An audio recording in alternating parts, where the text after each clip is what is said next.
kepada orang-orang. Lalu kadang-kadang orang ini ada yang menjadi prioritas. Makanya Rasulullah kadang memandang jadi diprioritaskan. Dan kita tahu kisahnya Ummi Maktum dan surat Abasa wa Tawalla. Dan kita tahu juga ayat yang ada di surat Al-An'am, mudah-mudahan tahu, wa idza ja'akal ladzina yu'minuna bi ayatina faqul salamun 'alaikum kataba rabbukum 'ala nafsihi rahmah. Dan juga jadi kita tahu turunnya surat Qul ya ayyuhal kafirun. Jadi ada orang-orang yang kadang menurut pandangan Rasulullah ini tadi yang disebut iktisabi dan kasbi. Jadi bahwa ini kayaknya kalau bisa kena itu akan jadi meringkas perjalanan. Nah kan gitu.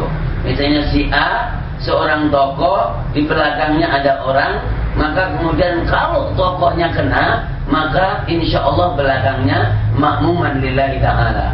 Jadi ini ternyata juga dilaksanakan dan ditempuh oleh Rasulullah SAW, meskipun tentunya mendapatkan jadi koreksi dari Allah Subhanahu wa Ta'ala. Mendapatkan koreksi karena apa? Ya karena Rasul dimaksud. Lalu kemudian menjadi tasyri' bagi umat ini nanti berikutnya. Ketika ada Ummi Maktum yang memang sudah membuka hatinya untuk menjadi pengikut, tapi kemudian untuk sementara ternyata ada orang yang menurut penglihatan adalah kalau itu bisa, maka kemudian nanti akan bisa menggait yang lainnya. Dan ternyata dikoreksi oleh Allah Subhanahu wa Ta'ala, abasa wa tawalla an ja'ahul a'ma wa ma yudrika la'allahu yazakka. Jadi ini artinya Rasulullah selalu jadi berusaha untuk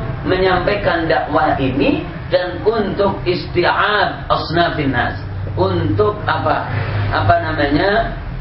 jadi mencakup semua ragam manusia. Dan ingat bahwa di dunia saat ini tidak ada umatnya selain Rasulullah, tidak ada. Semuanya adalah umat Rasulullah Sallallahu Alaihi Wasallam. Jadi meskipun orang agama lain itu adalah umat Rasul. Jadi tidak ada umatnya Nabi sebelumnya, itu tidak ada sekarang ini. Dan itu yang ada di Quran. Karena Rasul mengatakan kalaulah Musa itu hidup sekarang ini, maka dia akan mengikuti aku. Artinya nabinya aja mengikuti Rasul, gimana orang yang mengaku umatnya. Nah berarti bahwa isti'abu asnafin nas la budda an nadha fi balina. Jadi kita untuk meletakkan seluruh ragam dan objek dakwah ini adalah harus diletakkan di sini, meskipun di dalam kenyataannya jadi ada yang diprioritaskan. Jadi kalau di dalam itu disebut amar ma'ruf nahi munkar ataupun nasihat, kan gitu. Lalu kemudian kalau keluar ini bisa amar ma'ruf nahi munkar dan bisa juga disebut jihad, nah kan gitu. Tapi kalau ke dalam orang-orang yang sudah mu'allaf, artinya belajar Islam, atau orang-orang yang sudah belajar Islam lalu kemudian masih segitu-segitu terus, ini adalah dinasihati, ditarqiyah, didakwahi untuk bisa memahami syumuliyatul Quran, syumuliyatul Islam, dan juga syumuliyatul dakwah. Tidak ada secara otomatis orang yang sudah berislam itu langsung semuanya ada di sini, itu nggak ada. Jadi tetap harus ada yang disebut pengawalan, pengelolaan, peningkatan, kemudian penambahan, itu seperti itu. Dan ini sesuai dengan tabiat. Jadi pengajian minal mahdi ilal lahdi dan seterusnya itu seperti itu. Jadi ini asnaf. Memang jemaah, kalau orang yang sudah kafir apakah itu tidak perlu didakwahi? Oh jelas harus didakwahi. Dan terbukti Rasulullah Sallallahu Alaihi Wasallam itu adalah dakwahnya yashmalu ala jami'in nas ilal umara. Di akhir menjelang belakangan Rasulullah ngirimin surat kepada semua pemimpin yang ada pada waktu itu, semua pemimpin yang ada disuratin Rasulullah Sallallahu Alaihi Wasallam, aslim, taslam, aslim, taslam, aslim, taslam. Nah, jadi seperti itu. Jadi bukan dikhususkan atau jadi diarahkan kepada orang-orang tertentu saja atau yang sudah kelihatannya jadi memberikan dukungannya, enggak, tapi semuanya juga jadi mendapatkan perhatian meskipun prosentasenya atau prioritasnya ini adalah berbeda, tapi itu menjadi objek dan menjadi sasaran dakwah itu sendiri. Nah ini jamaah surat Yusuf ayat 108, Qul hadhihi sabili ad'u ila Allahi ala basiratin ana wa man ittaba'ani wa subhanallahi wa ma ana minal musyrikin. Target tentunya juga ada targetnya. Jadi ada Rasul sebagai seorang dai dan orang yang sudah mengikuti Rasul, terlibat langsung nimbrung melakukan dakwah itu, dan selalu dilengkapi dengan perangkat-perangkat yang disebut jadi muwasafatud da'iyah, artinya kriteria seorang dai, pelaku dakwah. Tentunya yang paling inti adalah jadi al-qudwah wa ta'assi dan akhlakul karimah, kan gitu kan. Akhlakul karimah ini ada di dalam muwasafat dan juga akhlaknya para dai, maka kemudian juga ada sasarannya. Sasarannya adalah liya'budallah. Jadi untuk apa tujuannya? Untuk supaya orang itu menyembah, beribadah kepada Allah Subhanahu wa ta'ala. An ya'budullaha wajtanibut taghut. Walaqad ba'atsna fi kulli ummatin rasulan an ya'budullaha wajtanibu at-taghut.